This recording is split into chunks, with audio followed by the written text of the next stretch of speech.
കർത്താവിൻ്റെ അതിപരിശുദ്ധമായ നാമം വാഴ്ത്തപ്പെടുമാറാകട്ടെ. ഒരു പ്രഭാതം കൂടി കർത്താവ് നമ്മുടെ ജീവിതത്തിൽ ദാനമായി തന്നല്ലോ. ഇന്ന് പകൽ വേളയെങ്കിൽ ഒരുമിച്ച് കർത്താവിൻ്റെ പാതപീഠത്തിൽ കടന്നു വരുവാൻ കർത്താവ് സഹായിച്ച എൻ്റെ പ്രിയപ്പെട്ട ഏവർക്കും യേശു ക്രിസ്തുവിൻ്റെ നിസ്തുല്യ നാമത്തിൽ പ്രഭാത വന്ദനം.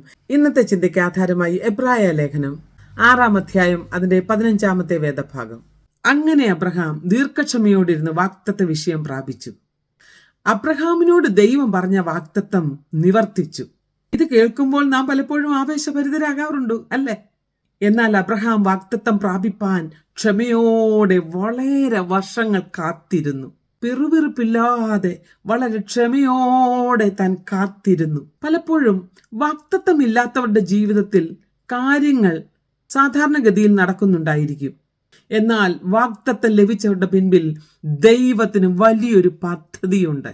അതുകൊണ്ട് ഇന്ന് പ്രഭാതത്തിൽ വാഗ്ദത്തം എനിക്ക് ലഭിച്ചിട്ടില്ലല്ലോ, വർഷങ്ങൾക്ക് മുൻപേയും ദൈവിക വാഗ്ദത്തം എൻ്റെ മേൽ കിടപ്പുണ്ടല്ലോ എന്നോർത്ത് ഭാരപ്പെടുന്ന പ്രിയപ്പെട്ടവരോട് കർത്താവ് ഈ പ്രഭാതത്തിൽ പറയുകയാണ്, ക്ഷമയോടെ കാത്തിരിക്കുക, പിറുപിറുപ്പ് കൂടാതെ കാത്തിരിക്കുക, സഹിഷ്ണുതയോടെ കാത്തിരിക്കുക.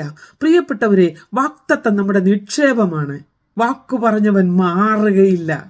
ഇന്ന് പകൽക്കാലം അബ്രഹാമിനോട് ദൈവം വാഗ്ദത്തം ചെയ്ത് നിവർത്തിച്ചുവെങ്കിൽ പലപ്പോഴും നമ്മോടുള്ള വാഗ്ദത്തം നിവർത്തിപ്പാൻ എൻ്റെ ദൈവം ശക്തനെന്ന് ഉറച്ചുകൊണ്ട് ഈ പ്രഭാതത്തിൽ ആ ദൈവത്തിൽ ആശ്രയിച്ചുകൊണ്ട് മുന്നേറുവാൻ കർത്താവ് എല്ലാവരെയും സഹായിക്കട്ടെ. God bless U.